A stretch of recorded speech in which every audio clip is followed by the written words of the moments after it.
Kita ketemu lagi di mata kuliah Fitokimia. Kali ini sudah masuk ke pertemuan kelima.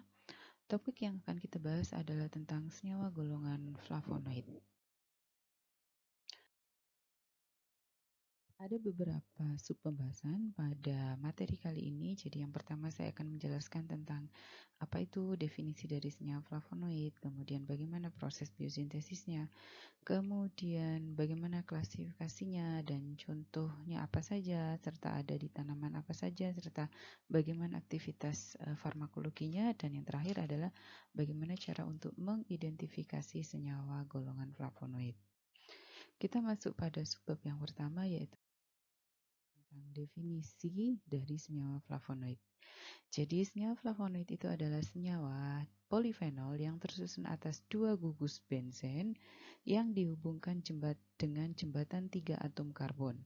Jadi saya ulangi, flavonoid itu adalah senyawa polifenol yang terdiri atas dua gugus benzen dan dihubungkan dengan jembatan 3 atom karbon, ya. Jadi gugus benzennya ada dua, yaitu A dan B. Kemudian tiga jembatan atom karbon. Di sini adalah cincin C, jadi jembatannya berubah menjadi siklik. Nah, flavonoid ini bisa kita temui pada hampir semua tanaman, ya, kecuali pada jamur, ya, dan pada alga. Kemudian hingga saat ini sudah berhasil diidentifikasi sekitar 4.000 sampai 5.000 isolat senyawa flavonoid. Kemudian kebanyakan senyawa flavonoid itu merupakan pigmen warna pada tanaman. Nah, bagaimana jalur biosintesis senyawa flavonoid di dalam tanaman ini?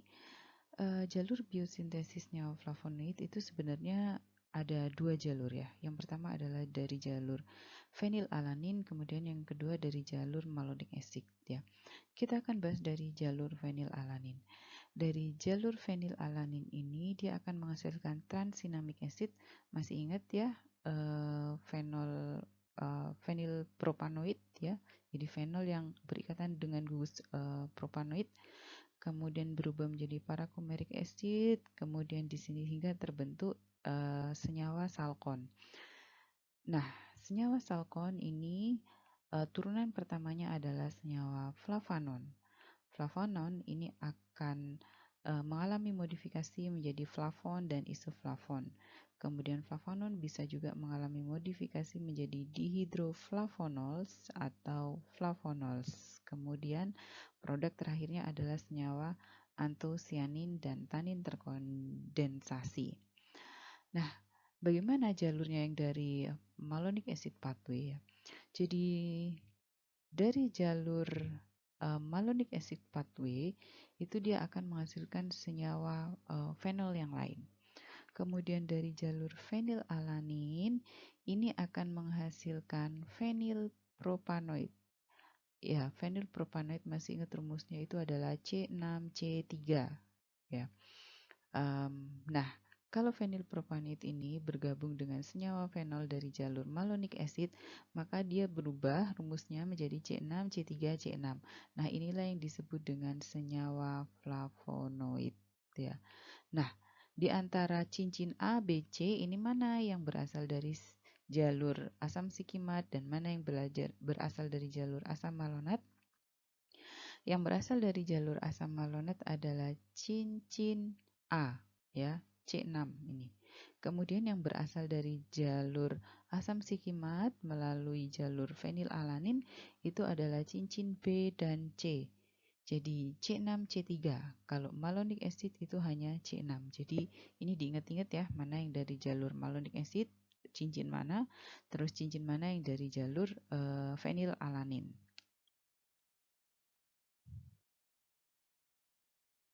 Nah, apa sih fungsi senyawa flavonoid pada tanaman, ya? Jadi sekali lagi, metabolit sekunder yang ada pada tanaman itu pasti memiliki fungsi tertentu, ya.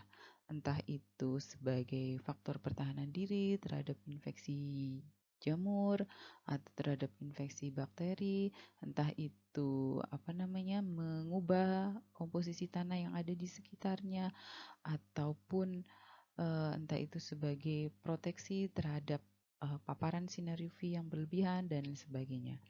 Nah, flavonoid di sini pada tanaman itu banyak sekali ditemui pada bagian epidermis, baik di daun, batang, ataupun pada buah. Apa sih fungsi flavonoid pada tanaman? Yang pertama adalah membantu proses penyerbukan, ya. Kemudian yang kedua adalah menurunkan paparan sinar UV secara langsung pada daun, ya. Kemudian yang ketiga adalah menstimulasi pembentukan nodul nitrogen pada tanah di sekitar tumbuhan tersebut tumbuh, ya. Kemudian yang keempat adalah sebagai faktor perlindungan terhadap berbagai macam ancaman penyakit, bakteri ataupun infeksi jamur. Kita akan bahas yang pertama, yaitu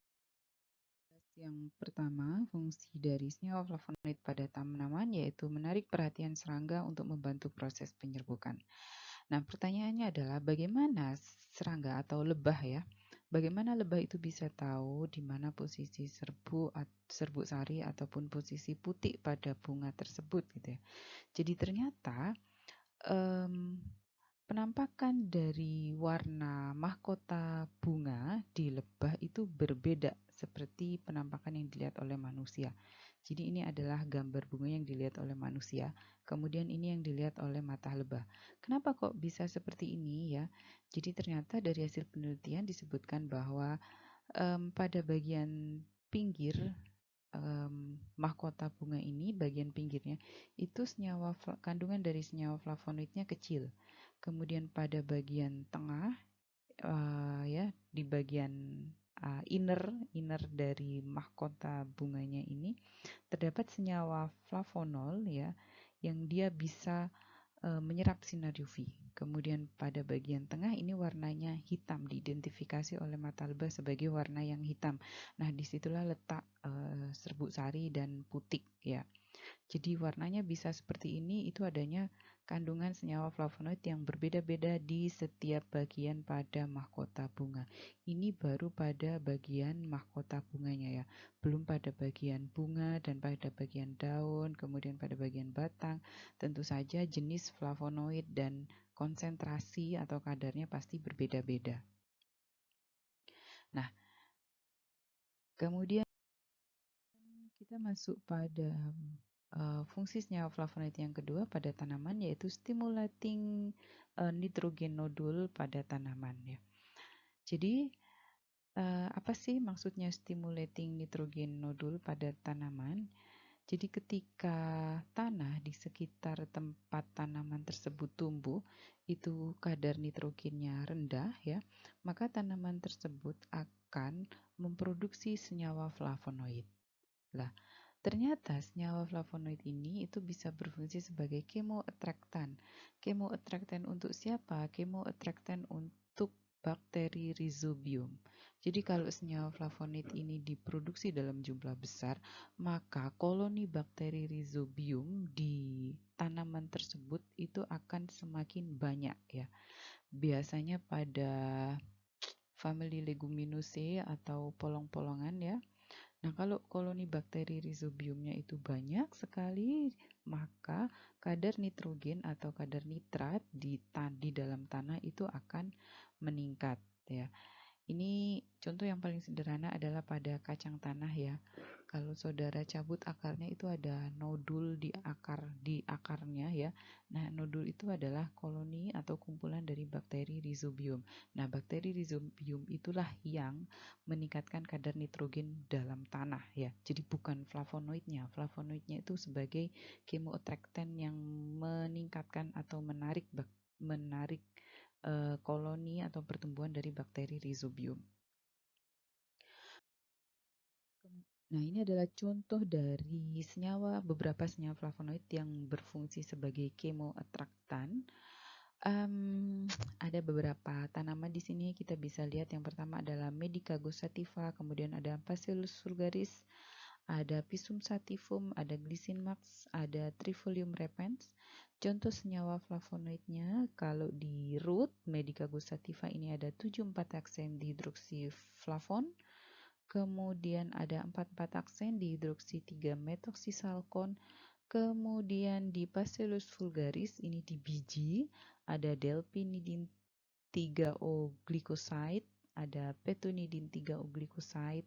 Kemudian pada glycine max ini ada genistein di bagian bijinya ya. Kemudian pada trifolium repens ini ada 74 aksen tridroksiflavon. Jadi antara satu tanaman dan tanaman yang lain, senyawa flavonoid yang berfungsi sebagai chemoattractant itu berbeda-beda. Berikutnya adalah flavonoid ini berperan juga sebagai antioksidan. Sebenarnya efek antioksidan dari flavonoid ini tidak hanya pada tumbuhan ya, tapi pada manusia juga. Saudara mungkin pernah dengar penggunaan suplemen tinggi flavonoid untuk menangkal radikal bebas yang terjadi pada tubuh manusia atau untuk menurunkan risiko dari penyakit degeneratif, kemudian sebagai suplemen pada pasien-pasien dengan penyakit kanker ya. Nah, kenapa sih atau bagaimana mekanisme senyawa flavonoid itu kok bisa berfungsi sebagai antioksidan ya? Yang pertama, flavonoid itu bisa berfungsi sebagai chelating agent. Apa sih chelating agent? Chelating agent itu adalah senyawa atau komponen yang bisa mengikat logam berat ya. Misalnya logam beratnya timbal atau besi gitu ya. Nah, mekanisme chelating agent ini banyak digunakan pada prinsip fitoremediasi ya. Apa itu fitoremediasi? Fitoremediasi itu adalah penggunaan tanaman untuk menetralisir limbah yang mengandung logam berat ya. Jadi biasanya pada limbah dari pabrik ya itu kan pasti banyak logam beratnya. Nah, gimana caranya supaya air di limbah itu bersih, tidak terkontaminasi logam berat lagi? Atau ketika airnya itu dibuang ke sungai atau ke saluran umum itu kadar logamnya sudah turun gitu, maka limbahnya itu bisa diolah dulu dengan prinsip fitoremediasi. Jadi ada beberapa tanaman yang biasa dipakai ya, yang paling sering adalah kangkung ya. Jadi di tempat penampungan limbah itu ditumbuhkan kangkung, maka flavonoid di dalam kangkung itu akan mengkelat atau mengikat logam berat di limbah tersebut ya, sehingga kadar logam berat pada limbah itu akan turun, tapi kadar logam berat di kangkungnya akan naik, jadi kangkungnya tidak layak untuk dikonsumsi. Kemudian mekanisme kedua adalah senyawa flavonoid ini bisa menghambat paparan sinar UV yang berlebihan, terutama pada bagian daun ya. Jadi di bagian kloroplas, mitokondria dan peroksisom, tiga bagian sel ini kalau dia terpapar sinar UV yang berlebihan, maka itu bisa menyebabkan reaksi radikal bebas ya. Nah, radikal bebas ini juga berbahaya pada tanaman karena dia bisa mengubah struktur DNA ya, sehingga tanaman tersebut bisa saja mengalami kematian. Kemudian yang ketiga adalah berfungsi sebagai scavenging agent. Scavenging agent ini adalah agen yang bisa menetralisir ROS, reactive oxygen species. Nah, apa itu ROS? ROS itu adalah oksigen yang kehilangan satu elektron. Ya, oksigen itu harusnya dia punya dua pasang elektron. Dia kalau ada dua pasang elektron di oksigen itu dia kondisinya stabil. Nah, kalau elektronnya itu lepas satu, maka dia nggak stabil, ya. Makanya disebut dengan reaktif, ya. Kalau dia nggak stabil, apa yang terjadi? Dia akan mencari elektron yang lain. Nyari elektron lainnya dari mana? Ya, dari sel-sel yang ada di dalam tanaman atau yang ada di dalam tubuh manusia, ya. Jadi kalau elektron di sel itu diambil, otomatis sel tersebut akan menjadi reaktif. Nah, karena itulah rangkaian reaksinya itu disebut dengan radikal bebas ya, karena memang berantai reaksinya. Nah, gimana ceritanya senyawa flavonoid kok bisa berfungsi sebagai scavenging agent? Nah, ternyata di sini senyawa flavonoid itu kan banyak sekali gugus hidroksilnya ya. Nah, gugus hidroksil itu bisa dipakai sebagai donor elektron atau pasangan elektron bersama dengan reaktif oksigen spesies tadi. Jadi bukan elektron dari flavonoid itu diambil satu gitu terus flavonoidnya jadi reaktif gitu, bukan seperti itu. Tapi elektronnya dipakai bersama ya, sehingga flavonoidnya juga tetap stabil, kemudian ROS-nya juga menjadi stabil ya. Nah, ini beberapa senyawa flavonoid yang berfungsi sebagai UV protection pada tanaman.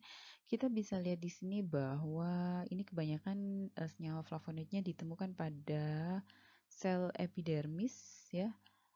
Ada contohnya pada zeamyce itu ada anthocyanin, kemudian pada Oryza sativa ada isoorientin acylated glycoside, kemudian pada Quercus ilex ada acylated camphorol glycoside.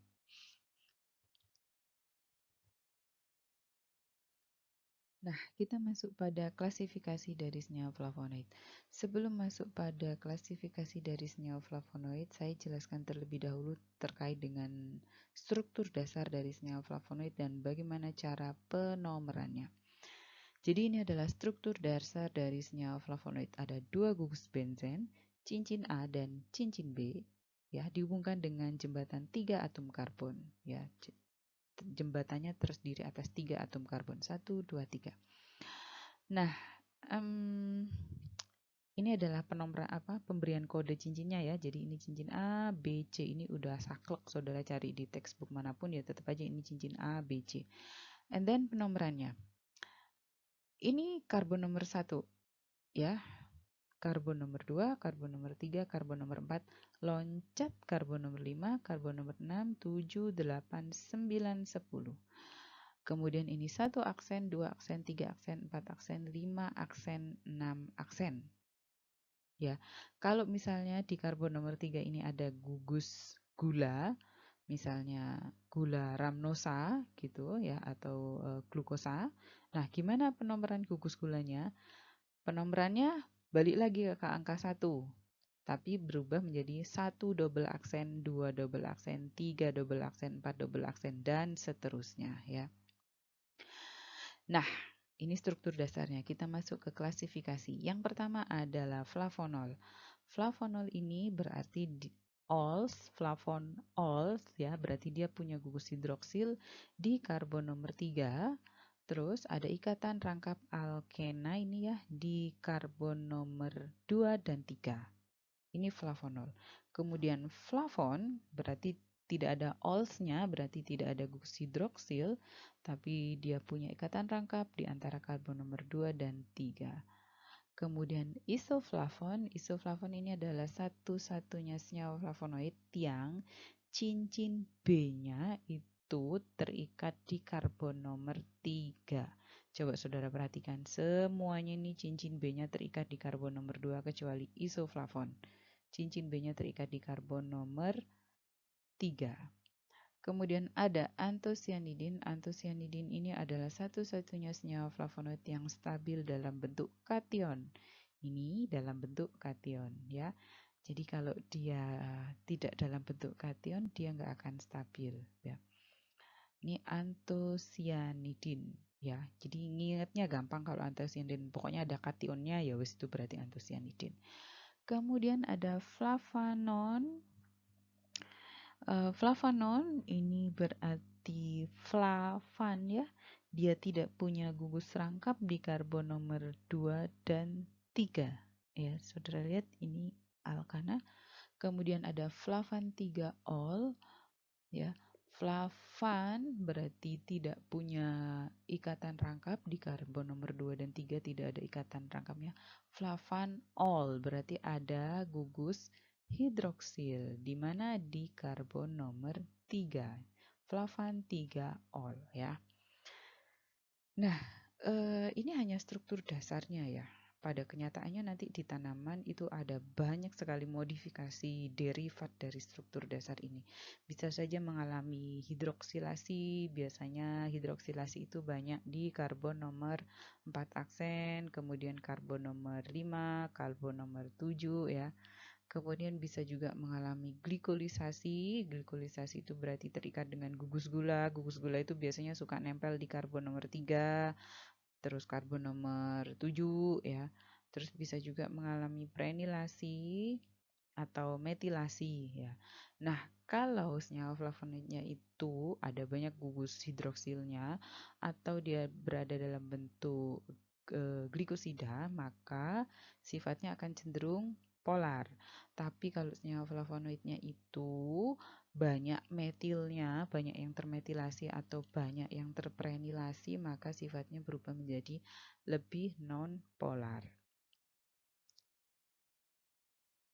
Kemudian ini golongan yang termasuk minor flavonoid. Minor flavonoid ini kenapa disebut minor flavonoid? Karena memang jarang dijumpai pada tanaman. Terus beberapa buku juga masih debatable ya. Jadi apa namanya masih menjadi perdebatan. Ini tuh masuk flavonoid bukan sih gitu. Jadi ada dihidroflavonol, ada salkon, dihidrosalkon, auron, flavan 34 diol, komarin. Komarin ini jelas kemarin masuk fenol ya. Oke, kita masuk pada klasifikasi yang pertama yaitu flavanol. Flavanol ini adalah salah satu senyawa flavonoid yang tersebar di hampir seluruh uh, kingdom tanaman ya. Jadi hampir semua kita bisa menjumpai senyawa flavonol itu di hampir semua tanaman ya. Mulai dari rumput, murbei, mangga, kemudian apalagi citrus ya, dari family Solanaceae juga ada flavonolnya. Kecuali pada fungi dan alga itu tidak ada, tidak dijumpai atau lebih tepatnya belum mungkin ya, belum dijumpai atau belum berhasil ditemukan adanya flavonol di fungi dan alga. Kemudian paling mudah ini biasanya pada buah dan sayur-sayuran ya. Kemudian contoh senyawanya apa saja? Ada camphorol, this is camphorol. Jadi dia ada gugus hidroksil di karbon nomor 5, 7, dan 1, 2, 4 aksen. Ada quercetin, ini ada gugus hidroksil di karbon nomor 5, 7, 3 aksen, 4 aksen. Ada isoramnetin, kemudian isoramnetin ini hidroksilnya di karbon nomor 5, 7, dan 4 aksen. Kemudian ada metoksi di 3 aksen. Kemudian ada mirisetin. Mirisetin ini yang paling polar ya. Ada gugus hidroksil di karbon nomor 5, 7, kemudian 3, 4, 5 aksen. Nah, pada tanaman senyawa flavonol ini kebanyakan dijumpai dalam bentuk glikosidanya. Ya, biasanya termasuk O-glycoside. Jadi glikosidenya nempel di gugus hidroksil. Kemudian bisa juga mengalami substitusi ya, kayak isoramnetin ini ada substitusi oleh metil ya, dan biasanya substitusinya itu banyak terjadi di karbon nomor 5, 7, kemudian 3 aksen, 4 aksen, dan 5 aksen ya. Substitusinya bisa macam-macam, bisa metil, bisa prenil, bisa juga gugus gula ya. Oke, ini salah satu contohnya tadi ya, camphorol dan quercetin. Ini adalah dalam bentuk aglikon. Kemudian quercetin ini dalam bentuk aglikonnya. Nah, ini quercetin dalam bentuk gugus gula ya, dalam bentuk glikosida ya. Jadi ini ada aglikon quercetinnya. Terus ini adalah gugus gulanya ya. Apa aktivitas farmakologi dari quercetin yang paling potensial? Di textbook fitoterapi itu menyebutkan quercetin itu adalah diuretik yang sangat potensial ya. Meskipun di banyak jurnal menyebutkan kalau quercetin itu juga punya efek sitotoksik. Nah, flavonol berikutnya ada silimarin. Silimarin ini adalah senyawa flavonol yang dia itu berikatan dengan lignin atau lignan ya.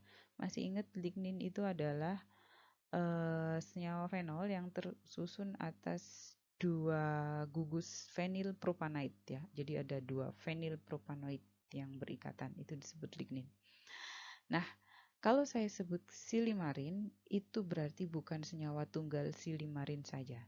Tapi silimarin itu adalah campuran dari silibin, isosilibin, silikristin, dan silidianin. Ya. Dan silimarin ini spesifik sekali, hanya bisa saudara temui di tanaman Silybum marianum, terutama di bijinya. Ya, ini di bijinya silimarinnya banyak sekali, kadarnya cukup tinggi. Saudara nggak bisa menemukan silimarin ini di jeruk atau di Solanaceae dan lain sebagainya, nggak ada. Pokoknya dia cuma ada di Silybum marianum. Aktivitas farmakologinya untuk apa? Silimarin ini sangat bagus sekali aktivitasnya sebagai hepatoprotektif,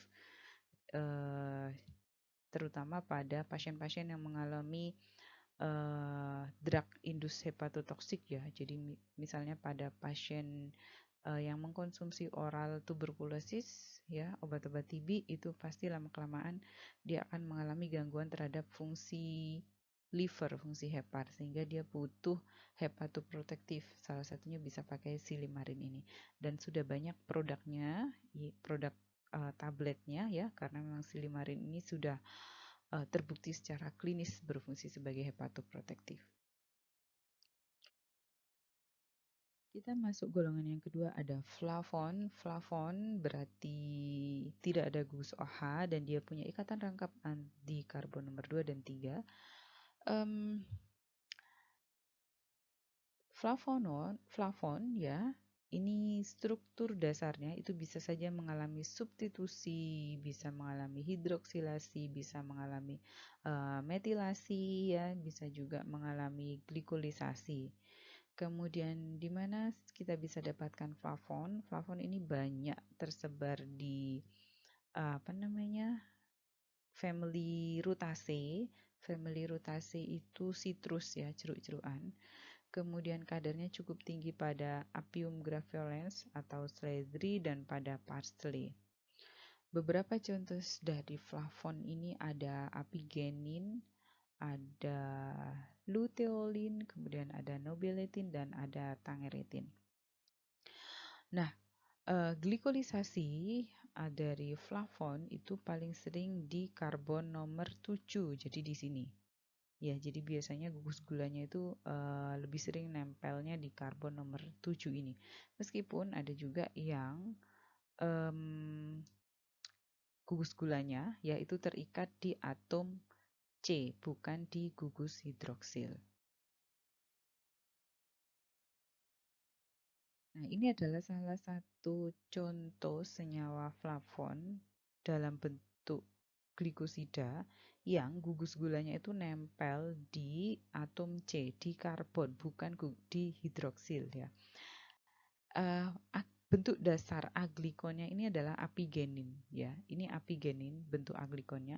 Kemudian ini kalau dia sudah berubah jadi bentuk glikosida, namanya bukan lagi apigenin tapi gendarusin A. Ya, jadi gugus gulanya nempel di atom karbon posisi berapa ini? 6 dan 8 ya. Dan gendarusin A ini sudah terbukti secara klinis sebagai alat kontrasepsi pada pria ya. Apakah kalau dalam bentuk apigenin itu bisa digunakan sebagai alat kontrasepsi? Tidak ya. Jadi sudah pernah dibuktikan dioksidasi ya, gugus gulanya ini dilepas dari apigeninnya, kemudian diuji dan ternyata kalau dalam bentuk aglikon dia tidak bisa digunakan sebagai alat kontrasepsi. Jadi harus ada dalam bentuk gendarusin A, dalam bentuk glikosidanya. Ini senyawa flavon yang lain, ada artokarpin A. Ini merupakan contoh senyawa flavon yang terprenilasi. Prenilasinya di mana? Saudara bisa lihat ini prenilasinya di karbon nomor 3 dan 6. Ya. Di 3 dan 6 mengalami prenilasi, kemudian di berapa nih? 7 ada metilasi ya. Jadi kalau dia mengalami prenilasi terus ada gugus metilnya juga di sini, maka sifatnya berubah cenderung nonpolar. Artokarpin A ini banyak terdapat di tanaman family Moraceae yang genus Artocarpus ya. Bukan genus Morus, tapi genus Artocarpus. Ada Artocarpus heterophylic, ada Artocarpus cempedan ya. Kemudian golongan berikutnya adalah flavanon. Flavanon ini berarti dia tidak punya ikatan rangkap di karbon nomor 2 dan 3 ya. Nah, karena tidak ada ikatan rangkap ya, di sini senyawa golongan flavonon itu di karbon nomor 2 ini merupakan pusat kiral. Masih ingat apa itu karbon kiral ya? Jadi karbon kiral itu adalah atom karbon yang mengikat 4 gugus yang berbeda ya. Nah, jadi kalau pada atom karbon kiral ya, itu satu rumus kimia dia bisa memiliki beberapa isomer ya. Kemudian flavanon ini bisa juga mengalami modifikasi, jadi bisa juga terglikolisasi, bisa juga mengalami hidrolisasi ataupun bisa juga termetilasi ya. Senyawa flavonon ini banyak ditemukan pada tanaman family Rutaceae atau sitrus jeruk-jerukan. Beberapa contoh yang terkenal ada hesperidin, kemudian ada neohesperidin dan ada naringin ya.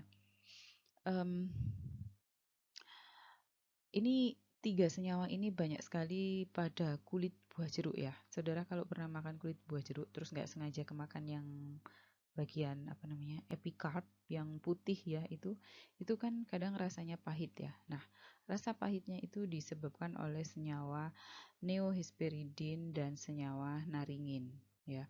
Kemudian kita bisa lihat di sini struktur aglikon dari hesperidin dan neohesperidin itu sama ya. Jadi dia ada gugus hidroksil di karbon nomor 5, kemudian hidroksil di karbon nomor 1, 2, 3 aksen, dan metoksi di karbon nomor 4 aksen ya. Jadi ini struktur aglikonnya sama. Yang membedakan adalah jenis gulanya, gugus gulanya ya. Jadi ini gugus gulanya berbeda saja sudah beda karakteristik fisika kimianya ya. Yang neohesperidin pahit, yang hesperidinnya tidak memiliki rasa yang spesifik gitu. Kemudian ini naringin, struktur aglikonnya adalah naringenin. Berikutnya adalah antosianidin.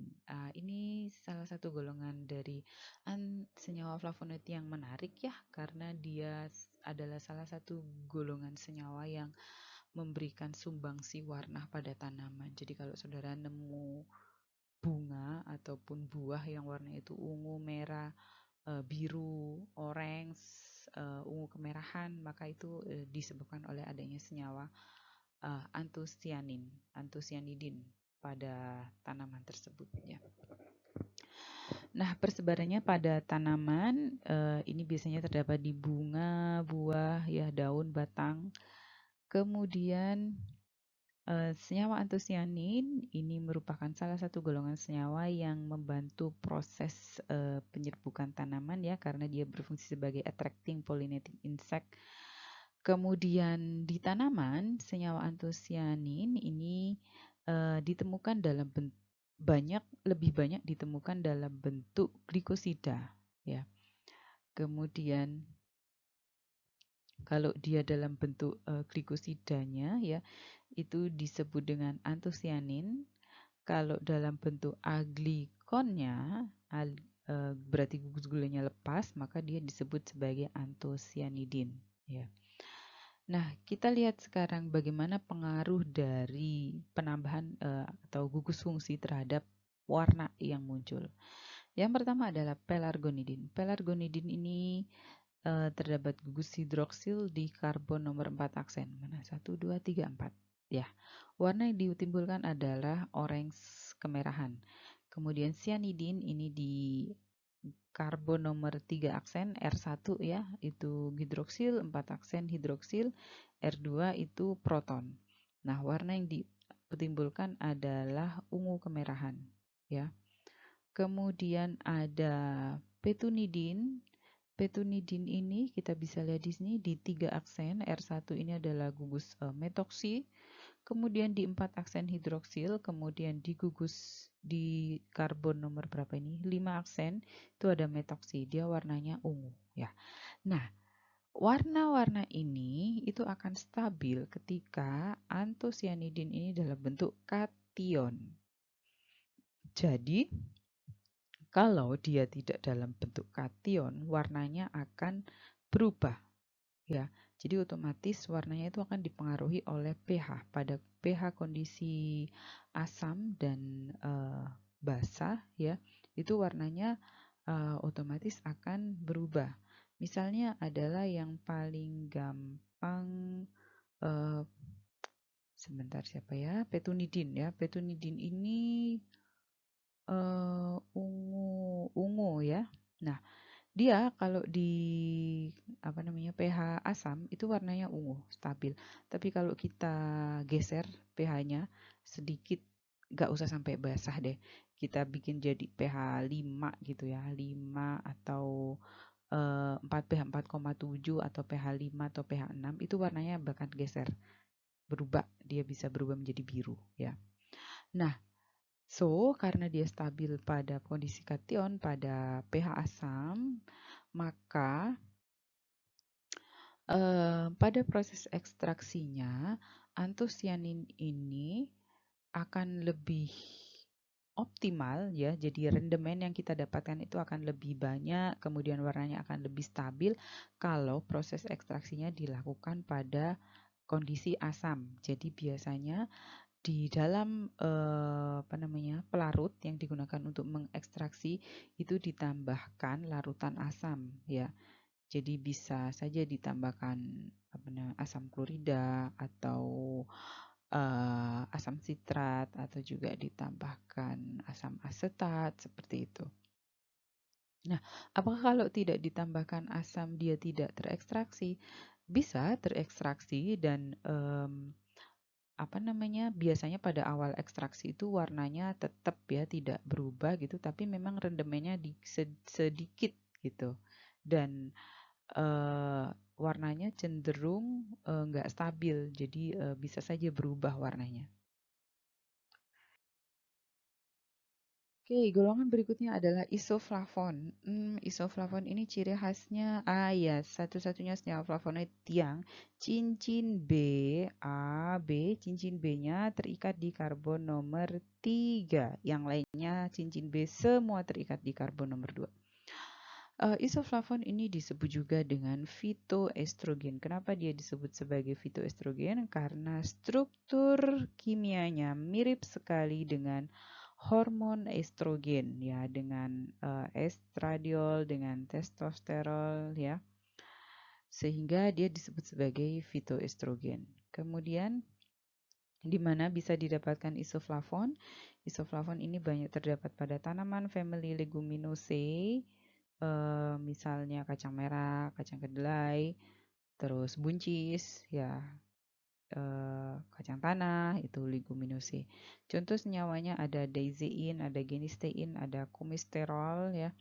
Kemudian karena dia berfungsi sebagai fitoestrogen, maka memang isoflavon ini banyak digunakan sebagai suplemen makanan untuk perempuan yang menjelang menopause ya. Jadi perempuan yang menjelang menopause itu kadar estrogennya turun gila-gilaan ya. Sehingga itu akan sangat berpengaruh pada kondisi fisiknya. Jadi kalau kadar estrogen itu turun, itu seseorang itu bisa mengalami yang namanya hot flashes. Hot flashes itu dia mudah sekali berkeringat. Terus dia bisa aja tiba-tiba itu malam bangun dengan kondisi tubuh keringat gitu. Terus lebih mudah mengalami osteoporosis ya. Terus lebih mudah mengalami mood swing gitu karena kadar estrogen yang turun.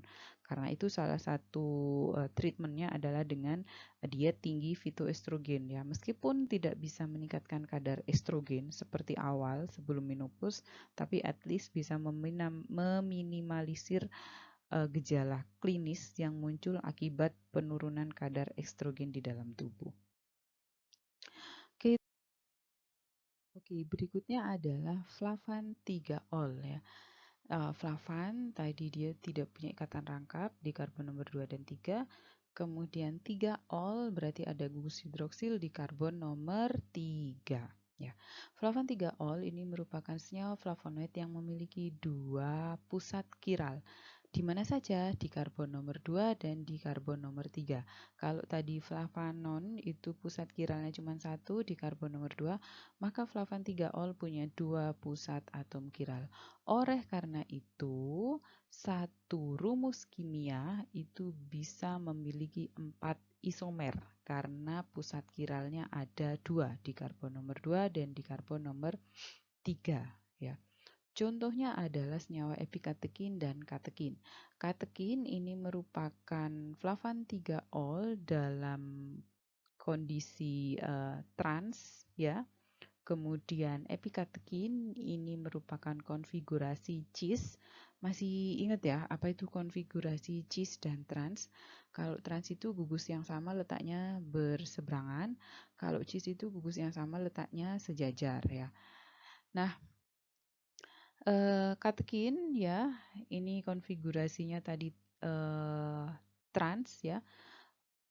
Positif katekin itu berarti yang kiral di karbon nomor 2 ini mengalami putaran ke kanan R ya, 2R dan 3S. Jadi di karbon nomor 2 itu kiralnya berputar ke kanan atau searah jarum jam.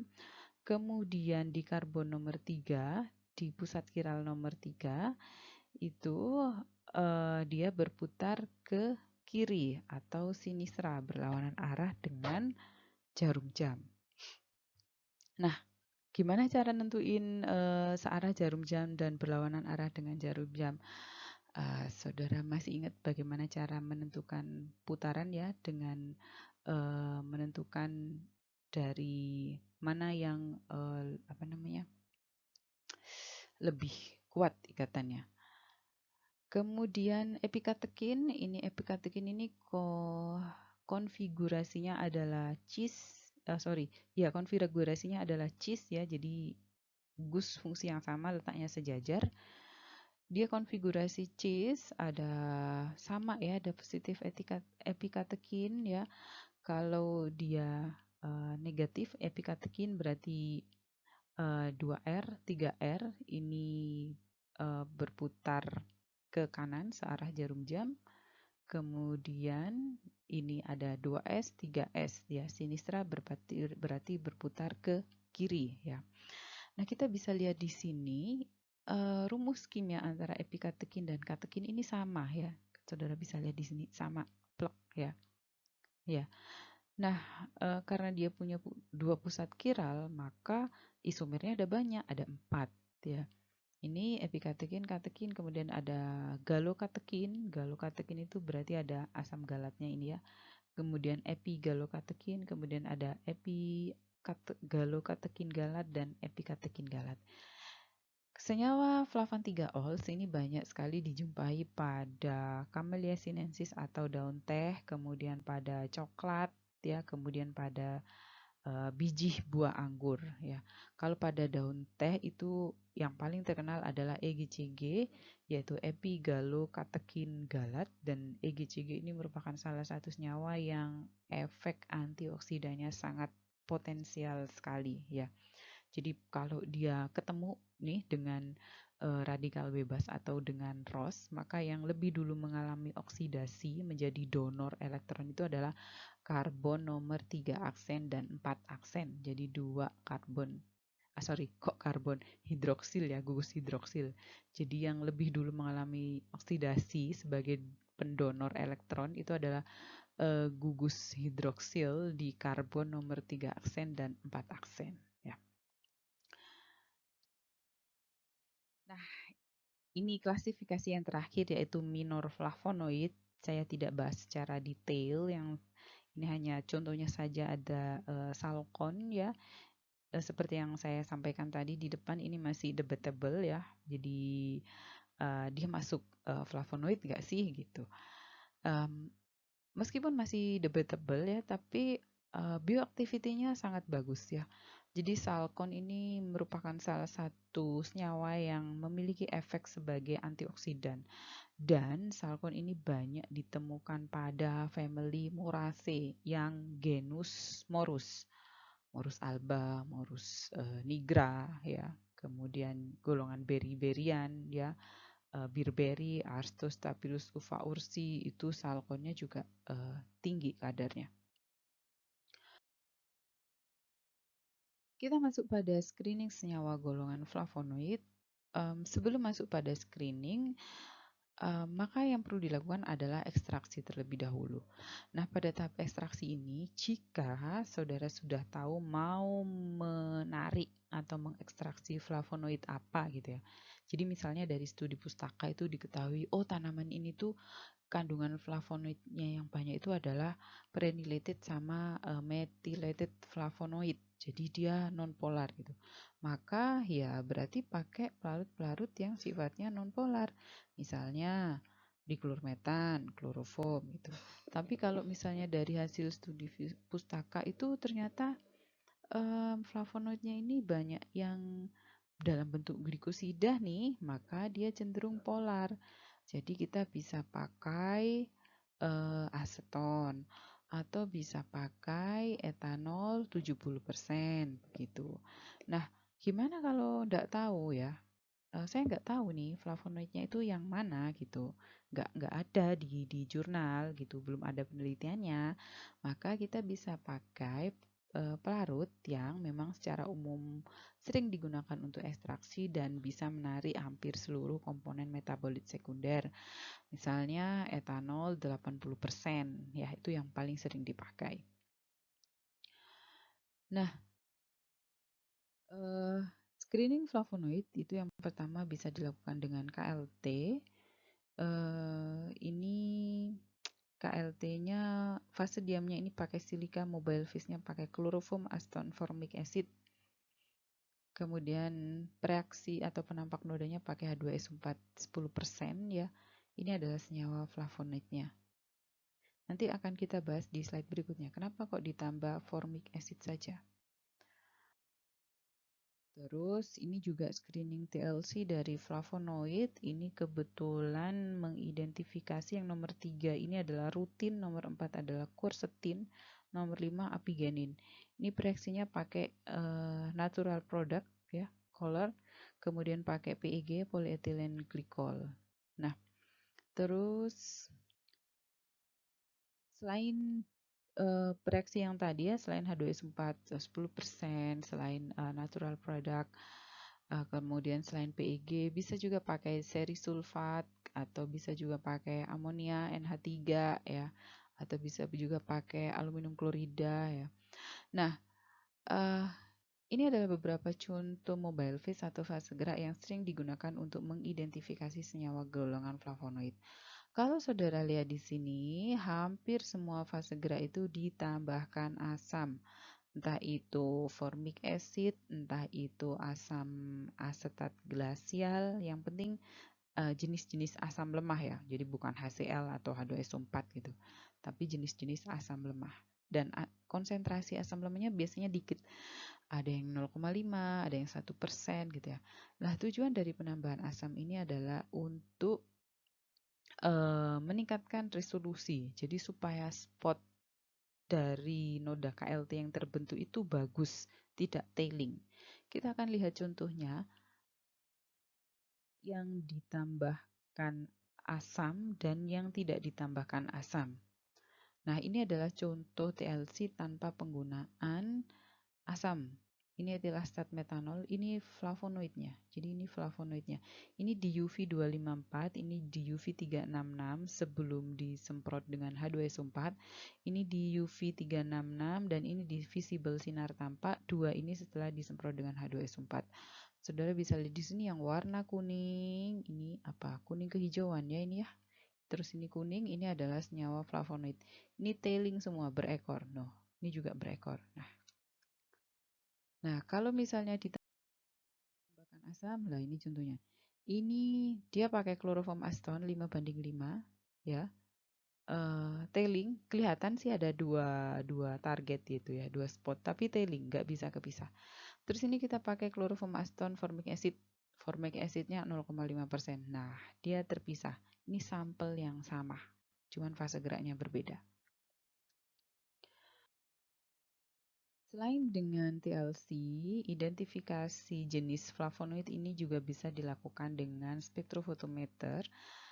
Nah, pada umumnya senyawa flavonoid itu memiliki absorbansi maksimumnya itu ada di dua panjang gelombang, yaitu sekitar 200 sekian ya, biasanya 230, 240, dan 300 sekian.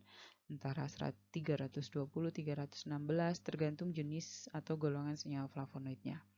Nah, ketika flavonoid itu ditambahkan dengan larutan asam atau dengan larutan basa atau dengan aluminium klorida, maka lambda maksimumnya ya itu akan bergeser. Ya, contoh yang paling mudah adalah aluminium klorida. Kalau saya punya quercetin ya, kemudian saya reaksikan dengan atau saya tambah dengan aluminium klorida, maka lambda maksimum quercetin itu akan bergeser. Dalam kondisi normal, misalnya saya pakai pelarut etanol, terus diukur di spektrofotometer UV, lambda maksimum dari quercetin itu adalah antara 200 dan 300. Jadi ada dua lambda, 200 sekian dan 300 sekian. Saya nggak hafal nilai pastinya, nanti kalian cek ya. Tapi ketika saya tambahkan aluminium klorida, apa yang terjadi? Lambda maksimumnya geser menjadi sekitar 425 ya. Nah, gimana ceritanya kok dia bisa geser? Ternyata ketika quercetin itu direaksikan dengan aluminium klorida ya, maka akan terbentuk ikatan kompleks ya. Ikatan kompleks antara gugus hidroksil yang ada di quercetin itu dengan aluminium klorida. Nah, gugus hidroksil di mana yang berikatan? Bisa gugus hidroksil di karbon nomor 3, bisa di karbon nomor 5, bisa juga dengan gugus keton di karbon nomor berapa? 4, bisa juga dengan gugus hidroksil di karbon nomor 3 aksen dan 4 aksen. Nah, reaksi-reaksi ini juga bisa digunakan untuk mengidentifikasi ada gugus hidroksil di karbon nomor berapa sih pada isolat saya itu gitu. Jadi kalau aluminium klorida ini memang biasanya spesifik sekali untuk quercetin ya. Oke, ini identifikasi flavonoid dengan RMI atau NMR. Ini sebentar. Ini adalah proton ya, HNMR, proton NMR. Kalau proton NMR yang teridentifikasi itu adalah proton pada cincin A dan cincin C ya. Kemudian selain proton NMR ada juga, nah ini masih proton NMR ya. Ada juga karbon. Nah, kalau karbon NMR biasanya yang spesifik adalah posisi atom karbon pada gugus benzen. Oke, the last time ya, itu materi yang saya berikan pada hari ini terkait dengan senyawa flavonoid. Jadi ada beberapa hal yang perlu saya tekankan di sini. Yang pertama adalah proses biosintesis dari flavonoid. Jadi mana yang proses biosintesisnya melalui malonic acid pathway, mana yang melalui jalur fenilalanin. Kemudian yang kedua adalah klasifikasinya, ya jadi at least saudara harus bisa menghafal apa bedanya antara flavonol, flavanon dan flavan 3-ol dan lain sebagainya. kemudian beberapa contoh senyawa dari masing-masing golongan tadi dan aktivitas farmakologinya. Terus and the last adalah identifikasi, ya, identifikasi dengan TLC ataupun dengan bereaksi warna. Kalau dengan bereaksi warna kita pakai yang di praktikum ya, yaitu dengan uji alkali dan dengan uji magnesium HCl. Oke, sekian, semoga bermanfaat. Wassalamualaikum warahmatullahi wabarakatuh.